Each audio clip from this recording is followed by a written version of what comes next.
नमस्कार प्रणाम। प्रधानमंत्री नरेंद्र मोदी ने हाल ही में दी एक इंटरव्यू में कहा है कि इलेक्टोरल बॉन्ड व्यवस्था के खत्म होने से चुनाव में काले धन का प्रयोग बढ़ जाएगा।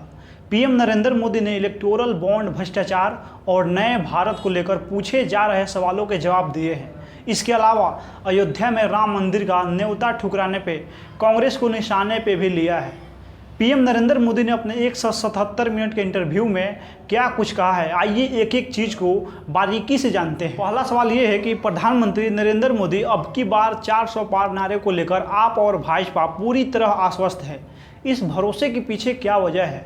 अपने सहयोगी दलों के साथ यह लक्ष्य रखना आत्मविश्वास कहेंगे या अति विश्वास कहेंगे? देखिए, आपको समझना होगा कि ये 400 पार की बात आई कहाँ से। हमने जम्मू कश्मीर से आर्टिकल 370 को हटाया, वहां भारत का पूर्ण रूप से संविधान लागू किया गया। दशकों तक देश के सामने आर्टिकल 370 की ऐसी तस्वीर पेश की जाती रही जिससे लोगों को लगता था कि ये मुद्दा कभी सुलझ ही नहीं सकता है। जब हमने इसे खत्म कर एक देश एक विधान का अपना संकल्प पूरा किया तो इसके आशीर्वाद स्वरूप जनता जनार्दन भाजपा को 370 सीटें जिताने की बात करने लगी। तो पहले एक भावनात्मक जुड़ाव के रूप में भाजपा के लिए 370 सीटों की बात हुई और फिर एनडीए को 400 सीटें मिलने की चर्चा होने लगी। अब की बार 400 पार के माध्यम से करोड़ों भारतीय भाजपा को लेकर अपना विश्वास प्रकट कर रहे हैं। राजस्थान में भी मैं जहां भी जा रहा हूं, हमें पिछली बार से ज़्यादा जन समर्थन देखने को मिल रहा है। आज दुनिया भर की सरकारें पे लोगों की बढ़ती आकांक्षाओं का दबाव है और लोगों में वहां की सरकार को लेकर असंतोष है। लेकिन भारत में अलग अलग माहौल है। यहाँ हमारे 10 वर्षों के कार्यकाल को देखने के बाद लोग खुद बाहर निकलकर फिर एक बार मोदी सरकार के तो नारे लगा ही रहे हैं। साथ ही अब की बार 400 पार का नारा भी बुलंद हो रहा है। इसके पीछे वजह बिल्कुल साफ है। देश की जनता बीजेपी के विजन के साथ जाना चाहती है।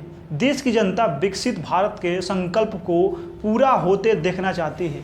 2047 का लक्ष्य का विश्वास जनता को बीजेपी में दिख रहा है। एनडीए को भारी बहुमत से जिताने के अलावा जनता का एक और लक्ष्य है, भ्रष्टाचारियों को सजा दिलाने का और देश के पिछड़ेपन की ओर ढकेलने वालों को सबक सिखाने का है।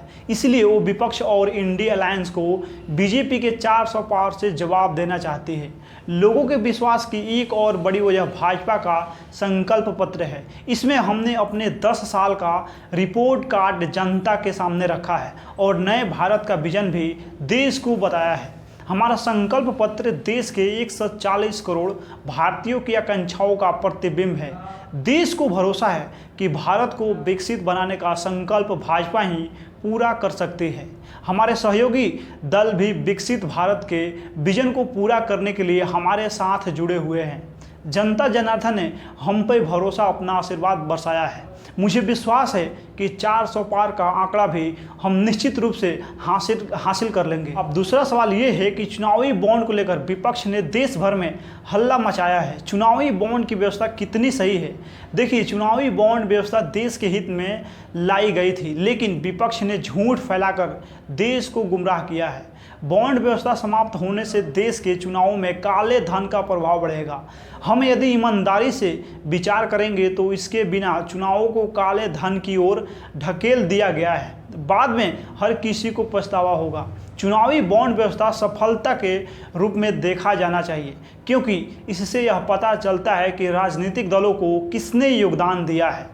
हमारे मन में पवित्र विचार थे, इसीलिए एक व्यवस्था बनाई थी ताकि चुनाव में काले धन के उपयोग को रोका जा सके।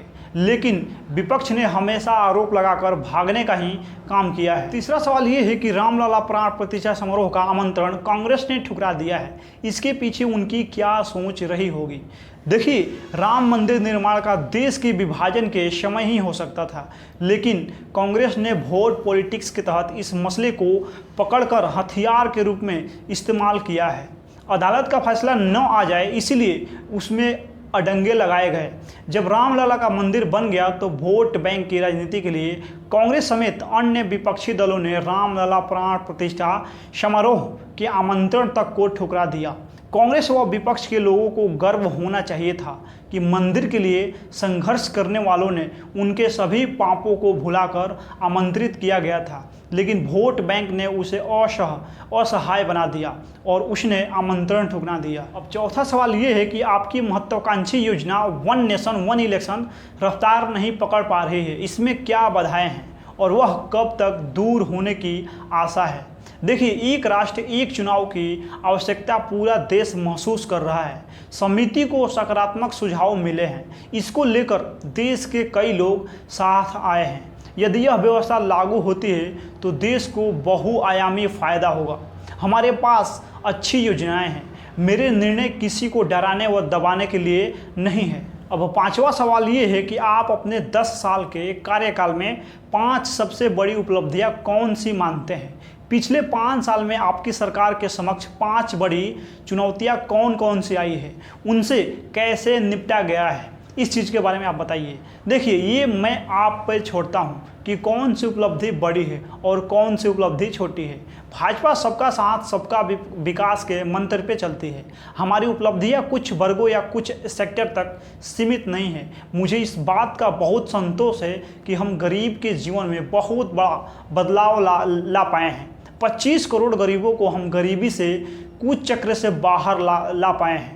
हम करोड़ों ऐसे परिवारों को छत दे पाए हैं जिनके लिए अपना घर एक सपना था। शौचालय, बिजली, पानी, गैस कनेक्शन जैसी सुविधाएं देकर हमने करोड़ों परिवारों को सशक्त बनाया है। जिस सामाजिक न्याय के नारे को लोग वर्षों से सुनते आ रहे थे, हमने उसे पहली बार हकीकत में बदला है। राजस्थान के लोग साक्षी हैं कि कैसे हमारी योजनाओं ने गरीब के सम्मान की रक्षा की, उन्हें आगे बढ़ने का हौसला दिया है। कौशल विकास, पीएम विश्वकर्मा, स्वनिधि जैसी योजनाओं से उन्हें आगे बढ़ने के नए अवसर मिले हैं। लखपति दीदी, ड्रोन दीदी जैसी योजनाओं ने महिलाओं को आर्थिक रूप से सशक्त बनाया है। पीएम आवास योजना के तहत मिले ज़्यादातर मकान घर की महिला सदस्य के नाम पे है।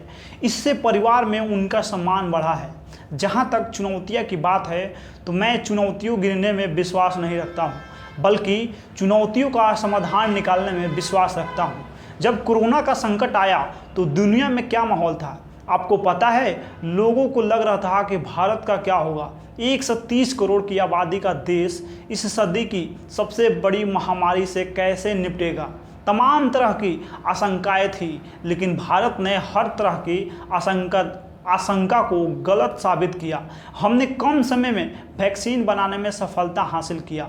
दुनिया का सबसे बड़ा और मुफ्त यानी निःशुल्क टीकाकरण अभियान चलाया गया। साथ ही दुनिया के करीब 150 देशों की मदद की गई। कोविड काल में हमने संकल्प लिया कि कोई गरीब भूखा नहीं सोएगा।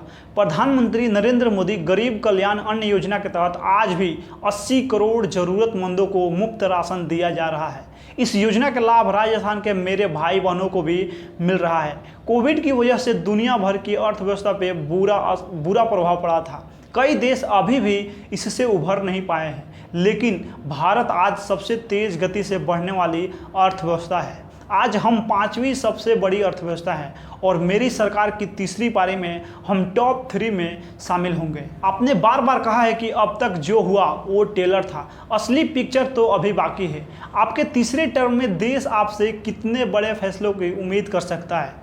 देखिए, प्रधानमंत्री नरेंद्र मोदी ये कहते हैं कि 10 वर्ष पहले जब इस देश के लोगों ने मुझे सेवा का अवसर दिया तो मेरे सामने कई कठिन चुनौतियां थी।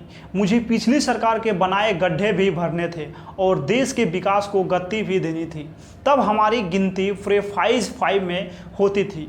हमारी अर्थव्यवस्था 11वें नंबर पे थी और उस समय की सरकार देश को ये भरोसा दे रही थी कि हम 30 साल बाद टॉप 3 में शामिल होंगे। आज भारत की पहचान दुनिया में ब्राइट स्पॉट के तौर पे की जाती है। ये अंतर इसलिए आया है क्योंकि हमारी सरकार ने रिफॉर्म, परफॉर्म और ट्रांसफॉर्म करके दिखाया है। 2014 से पहले देश के गांवों में स्वच्छता का दायरा 40% से भी कम था। आज हम 100% के लक्ष्य पे पहुंच रहे हैं। हमारी सरकार से पहले एलपीजी कनेक्शन सिर्फ 50 से 55% घरों में था। आज करीब 100% घरों में गैस कनेक्शन है। आज़ादी के बाद 7 दशकों में देश के सिर्फ 17% ग्रामीण परिवारों तक नल से जल की सुविधा थी। जल जीवन मिशन की वजह से आज करीब 70% ग्रामीण परिवारों तक पानी पहुंच रहा है। आप कल्पना कर सकते हैं कि इस अभियान का राजस्थान को कितना बड़ा फ़ायदा हुआ है। 18,000 गांव ऐसे रह गए थे जहां बिजली नहीं पहुंची थी। हमने उस गांव तक भी बिजली पहुंचाने का काम किया है। एक तरफ हमने समाज के कमज़ोर वंचित वर्ग को सशक्त बनाने के लिए संसाधन जुटाए, तो दूसरी तरफ विकसित भारत की उड़ान के लिए मजबूत आधार तैयार किया है। हमने इंफ्रास्ट्रक्चर विकास पे फोकस किया है। रोड, रेल, एयरपोर्ट सुविधाएं का अभूतपूर्व विस्तार किया है। वंदे भारत एक्सप्रेस वे, नमो भारत एक्सप्रेस का नेटवर्क बढ़ाया है। हमने युवाओं को बेहतर अवसर देने के लिए एजुकेशन सेक्टर का विस्तार किया है। बीते 10 साल में हर दिन भारत में 2 नए कॉलेज बने हैं और हर हफ्ते एक यूनिवर्सिटी बनी है। देश में रिकॉर्ड संख्या में नए IIT, IIMS और मेडिकल कॉलेज खुले हैं। 2014 तक देश में 400 से भी कम मेडिकल कॉलेज थे, लेकिन उनकी संख्या 700 तक पहुंच गई है। 2014 में पूरे देश में सिर्फ 50,000 MBBS सीटें थी। अब देश में MBBS सीटें की संख्या बढ़कर 1 लाख से ज़्यादा हो गई। 10 साल पहले मोबाइल डेटा 250 रुपये प्रति GB होता था, लेकिन अब भारत में मोबाइल डेटा 10 रुपये प्रति GB के आसपास है। 2014 में 2 लाख रुपए की सालाना इनकम पे टैक्स देना होता था। आज 7 लाख रुपए की सालाना इनकम पाने वाले को भी टैक्स नहीं देना होता है। आर्टिकल 370 का हटना, 3 तलाक की व्यवस्थाओं को ख़त्म करना, अयोध्या में राम मंदिर का निर्माण करना, बैंकों का विलय, ये कुछ ऐसे फैसले हैं जिन्होंने देश के लोगों को नए विश्वास से भर दिया है। इसलिए मैं कहता हूं कि ये अभी शुरुआत है, हमें और आगे जाना है। अगर आप भाजपा का संकल्प पत्र देखेंगे तो पाएंगे कि हर क्षेत्र में कितने व्यापक लक्ष्य लेकर भाजपा पार्टी चल रही है। भाजपा सरकार देश को विकसित बनाने के लिए हर जरूरी कदम उठाएगी। अब देश में हमारे तीसरे टर्म में लिए जाने वाले फैसले की चर्चा हो रही है। मैं आपको धन्यवाद देता हूं कि आप अभी से इंतज़ार कर रहे हैं। अभी मैं इतना कह सकता हूं कि जो बेंचमार्क हमने बनाया है उसे हम बहुत ऊपर ले जाएंगे। देश और देशवासियों के लिए जो सपने हमने देखे हैं वो बहुत बड़े हैं। आने वाले 5 साल में हम उन्हें साकार होता हुआ देखेंगे। अब सवाल ये है कि पिछले दिनों पुष्कर की एक सभा में आपने कहा कि तीसरी बार सरकार बनने पे पहले 100 दिन में भ्रष्टाचार पे नकेल कसने का बड़ा फैसला होगा। तो क्या पिछले 10 सालों में भ्रष्टाचार पे नकेल कसने में कुछ कमी रह गई है? तो प्रधानमंत्री नरेंद्र मोदी की तरफ से जवाब ये आता है कि आप याद कीजिए, पिछली बार में लोकसभा चुनाव के भाषणों में एक बात जरूर कहता था कि जो लोग भ्रष्ट हैं उनको मैं जेल के दरवाजे तक ले आया हूँ। आपका एक वोट इन लोगों को जेल के अंदर ले जाएगा। जो मैंने कहा वो करके दिखाया है। आज बहुत सारे भ्रष्टाचारी जेल में बंद हैं। भ्रष्टाचार के खिलाफ ये लड़ाई हमारी सरकार के पहले दिन से चल रही है। अब जब एजेंसियां भ्रष्ट लोगों पे कार्रवाई कर रही है तो विपक्ष एकजुट होकर भ्रष्टाचारियों के समर्थन में उतर आया है। मैं कहता हूं भ्रष्टाचार हटाओ, वो कह रहे हैं भ्रष्टाचारी बचाओ। मेरा मानना है कि भ्रष्टाचार पे लगातार प्रहार होते रहना चाहिए। भ्रष्टाचार के विरुद्ध हमारी कार्रवाई को सिर्फ कुछ घटनाओं तक सीमित करके देखना सही नहीं होगा। आपको वो समय याद होगा जब एक छात्रा को अपना डॉक्यूमेंट प्रमाणित कराने के लिए अधिकारियों के चक्कर काटने पड़ते थे। कई छात्रों को वही भ्रष्टाचार का पहला अनुभव होता है। भ्रष्टाचार रोकने के लिए हमने केंद्रीय भर्तियों की ग्रुप C, ग्रुप D भर्तियों से इंटरव्यू की व्यवस्था खत्म की है। देश में क्लियरेंस के लिए नेशनल सिंगल विंडो सिस्टम शुरू किया गया। हमने सरकारी सेवाओं को ज़्यादा से ज़्यादा फेसलेस बनाने का प्रयास किया है। डिजिटल इंडिया अभियान से इसमें मदद मिली। आज सरकार की ज़्यादातर खरीद GMS पोर्टल के माध्यम से होती है। आज सरकार के टेंडर ऑनलाइन होते हैं। देश ने वो दौर भी देखा है जब सरकार के मुखिया ही यह कहकर लाचारी दिखाते थे कि उनके भेजे हुए 1 रुपये में से लाभार्थी तक सिर्फ 15 पैसा पहुंचता है। हमने गरीबों का पैसा बिचौलिया की जेब में जाने से बचाने के लिए DBT की व्यवस्था बनाई। 2014 से पहले 10 करोड़ फर्जी लाभार्थी थे जो सरकारी योजनाओं का फ़ायदा उठा रहे थे। हमने उनका नाम सिस्टम से बाहर किया। इससे 2.25 लाख करोड़ रुपया गलत हाथों में जाने से बचे हैं। जांच एजेंसी ने पिछले 10 वर्षों में बड़ी संख्या में भ्रष्ट अधिकारियों के खिलाफ भी कार्रवाई की है। भ्रष्टाचार खत्म करने की लड़ाई आगे भी जारी रहेगी। हम पेपर लीक माफिया को समाप्त करने के लिए भी काम कर रहे हैं। भाजपा के संकल्प पत्र पे 4 जून के बाद 23 से काम शुरू हो जाएगा। सरकार 100 दिन के एक्शन प्लान पे काम कर रही है। हमने टेक्नोलॉजी के माध्यम से भ्रष्टाचार के खिलाफ कानूनों का सख्ती से पालन करने का वादा किया है। सवाल ये है कि भाजपा परिवार के खिलाफ आवाज़ उठाती रहती है, लेकिन पार्टी के कई नेताओं के परिजनों को टिकट दिए हैं। नेताओं के परिजनों को टिकट देने के पीछे क्या ही मजबूरी है? देखिए, जवाब ये है कि पार्टी में परिवार जुड़े इससे इनकार नहीं, लेकिन परिवार ही पार्टी बन जाए ऐसा ठीक नहीं है। इसको मैं पहले भी कह चुका हूं और आपके माध्यम से एक बार फिर जनता के लिए दोहराता हूं कि परिवारवाद को लेकर मेरा जो विरोध है वो इस बात को लेकर है कि पूरी की पूरी पार्टी ही परिवार से ही चलती है। उसका नेता हमेशा परिवार का ही सदस्य होता है। इस बात का विरोध है। परिवार चलित पार्टी में कोई किसी भी पद पे पहुंच जाए वो परिवार के नीचे ही रहता है। वहाँ बने रहने के लिए चापलूसी करना जरूरी होता है। उनकी पार्टी के हर व्यक्ति को पता होता है कि परिवार की कृपा से ही वो आगे बढ़ पाएंगे, इसलिए वहाँ प्रतिभा का कोई महत्व नहीं रह जाता है। ऐसी पार्टियाँ युवाओं के लिए बहुत नुकसानदायक है, क्योंकि वहाँ प्रतिभाएं कुचल दी जाती है। ये जो परिवार चलित पार्टियाँ हैं, इनमें आंतरिक लोकतंत्र नहीं होता है। उस पार्टी का मुखिया हमेशा परिवार का ही सदस्य होता है। दिखाव के लिए वो पद पे किसी और को बिठा देते हैं, लेकिन पार्टी में ये सबको पता होता है कि किससे निर्देश से सब काम होता है और किसको रिपोर्ट करनी होती है। जिन दलों में आंतरिक लोकतंत्र नहीं है वो देश के लोकतंत्र का सम्मान करेंगे, इसकी अपेक्षा करना ही हास्यास्पद है। किसी नेता का बेटा बेटी पॉलिटिक्स में ना आए ऐसा विरोध हम नहीं करते हैं, लेकिन जो आए वो लोकतांत्रिक तरीके से आए और देश हित के लिए काम करे। अब सवाल ये है कि पिछले दिनों आपने कहा था कि 10 वर्षों में भारत के विकास की मजबूत इमारत की नींव डाल चुकी है। अब इस पे भव्य इमारत बनाने का कार्य शुरू होगा। कैसे होगी यह इमारत? आपके विजन के अनुसार 2047 का नया भारत कैसा होगा? पार्टी के घोषणा पत्र में क्या इस पे कोई खास पेश किया जाएगा?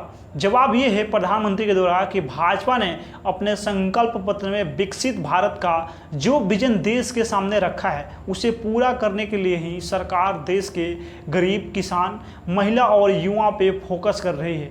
हमने डिग्निटी ऑफ लाइफ और क्वालिटी ऑफ लाइफ को महत्व दिया है।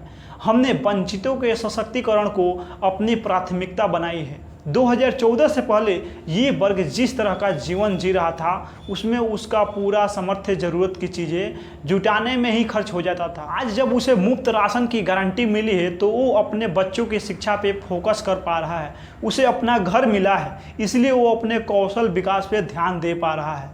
उसे 5 लाख रुपए तक मुफ्त इलाज का भरोसा मिला है, इसलिए उसने आर्थिक मजबूती को अपना लक्ष्य बनाया है। इस नींव को तैयार किए बिना हम विकसित भारत की इमारत खड़ी करने की कल्पना भी नहीं कर सकते थे। भाजपा ने संकल्प लिया है कि अब 70 वर्ष की आयु से ऊपर के हर बुजुर्ग को आयुष्मान योजना के दायरे में लाया जाएगा। पाइप से सस्ती रसोई गैस घर घर पहुंचाने के लिए तेजी से काम आगे बढ़ेगा। पीएम सूर्य घर मुफ्त बिजली योजना में पहले ही 1 करोड़ लोग रजिस्टर करा चुके हैं। भाजपा ने अपने संकल्प पत्र में मुद्रा योजना के तहत लोन की सीमा 20 लाख रुपए करने का इरादा किया है। भाजपा का वादा है कि देश में नए नए सैटेलाइट टाउन्स बनाए जाएंगे जो देश के विकास का ग्रोथ सेंटर बनेंगे और रोजगार के नए अवसर बनाएंगे। भाजपा पार्टी देश के कोने कोने में वंदे भारत ट्रेनों का भी विस्तार करेगी। अहमदाबाद मुंबई बुलेट ट्रेन के बाद आने वाले समय में उत्तर भारत, पूर्वी भारत और दक्षिणी भारत में 3 अलग अलग बुलेट ट्रेन प्रोजेक्ट शुरू करने की तैयारी है। भाजपा ने संकल्प लिया है कि भारत के टूरिज्म डेस्टिनेशन को, भारत की हेरिटेज को ग्लोबल टूरिज्म मैप पे लेकर जाएगी। राजस्थान तो पहले से ही देश का इतना बड़ा टूरिज्म डेस्टिनेशन है।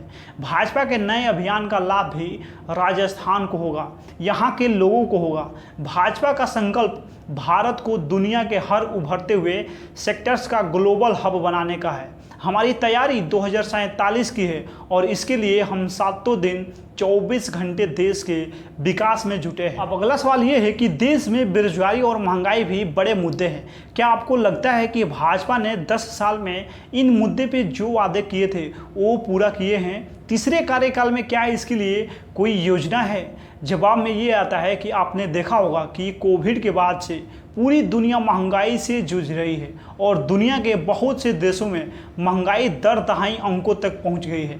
दुनिया के जिन देशों में महंगाई दर सबसे कम है उनमें से एक भारत है। आप हमारे 10 साल के कार्यकाल को भी देखिए, इतनी बड़ी आपदा के बाद भी हमारे 10 साल का महंगाई का रिकॉर्ड पिछली सरकार से बहुत बेहतर है। हमारा प्रयास यही है कि हमारे देश में गरीबों और मध्यम वर्ग के लिए महंगाई हमेशा सीमा में रहे। मैं 2 उदाहरण देता हूँ। 10 साल पहले हमारे देश में गरीब और मध्यम वर्ग की कमाई का बड़ा हिस्सा दवा और इलाज पे खर्च हो जाता था। आज जन औषधि केंद्र की वजह से ये खर्च 80% तक कम हो गया है। आज देश में हर गरीब परिवार को हर साल 5 लाख रुपए तक इलाज निःशुल्क मिलता है, यानी मुफ्त मिलता है, वो भी अच्छे से अच्छे अस्पताल में। सर्जरी का खर्च आधा से ज़्यादा कम हो गया है। दूसरा उदाहरण हमारे किसान भाई बहनों से जुड़ा है। यूरिया और खाद की बोरी हमने किसानों को 300 रुपये से कम ही उपलब्ध कराई है, जबकि यही बोरी विदेश में 3000 रुपये से ज़्यादा में मिल रही है। मोदी जी का कहना है कि हमारी सरकार ने रोजगार सृजन के लिए कई कदम उठाए हैं। 46 करोड़ मुद्रा लोन दिए गए, जिसके द्वारा देश में 8 करोड़ नए उद्यमी तैयार हुए हैं। स्टैंड ऑफ इंडिया योजना के तहत अनुसूचित जाति जनजाति लाभार्थियों और महिलाओं को स्वरोजगार के लिए 50,000 करोड़ रुपए से ज़्यादा की मदद की गई है। 10 करोड़ से ज़्यादा महिलाएं स्वयं सहायता समूहों से जुड़ी हैं, जिन्हें बैंकों द्वारा 8.5 लाख करोड़ रुपए से ज़्यादा की सहायता दी गई है। आज देश में 1 करोड़ से ज़्यादा लखपति दीदी बनी है और सरकार आने वाले वर्षों में 3 करोड़ से ज़्यादा लखपति दीदी बनाने का लक्ष्य रखती है। निजी कंपनियों की बढ़ती संख्या और इंफ्रास्ट्रक्चर के कामों के लिए 10 लाख करोड़ रुपए तक का बजट तय किया गया है। इसमें लाखों नए रोजगार तैयार हो रहे हैं। ईपीएफओ का डेटा बताता है कि जहां 2014 में इसके तहत 11.78 करोड़ लोग कवर होते थे, वहीं संख्या अब 31.53 करोड़ है, यानी 2014 की तुलना में 167% की वृद्धि हुआ है। आज जब हमारा लेबर फोर्स बढ़ रहा है, तब भी बेरोजगारी की दर लगातार घट रही है। कोविड के संकट के बाद भी बेरोजगारी की दर घटी है, जो 2022-23 में 3.2% रही है। इसी तरह स्टार्टअप से लाखों रोजगार का सृजन हुआ है। हमने इस पे बहुत मेहनत की है और आगे भी बहुत कुछ करना है। इसी साल मैंने लाल किले से कहा था कि देश अभी 1000 साल की गुलामी और आगामी 1000 साल के भव्य भारत के बीच में एक अहम पड़ाव पे खड़ा है। ये निर्णायक समय है। विकसित भारत के लिए निर्णायक कदम बढ़ाने का यही समय है और सही समय है। अब अगला सवाल आता है कि तमिलनाडु, केरल और आंध्र प्रदेश में पिछली बार भाजपा का खाता भी नहीं खुल पाया था। इस बार दक्षिणी राज्यों से कितनी उम्मीद है और क्यों? पश्चिम बंगाल व कर्नाटक भी चुनौती वाले प्रदेश हैं। यहाँ मजबूती नहीं मिली तो 400 पार के लक्ष्य असर नहीं पड़ेगा।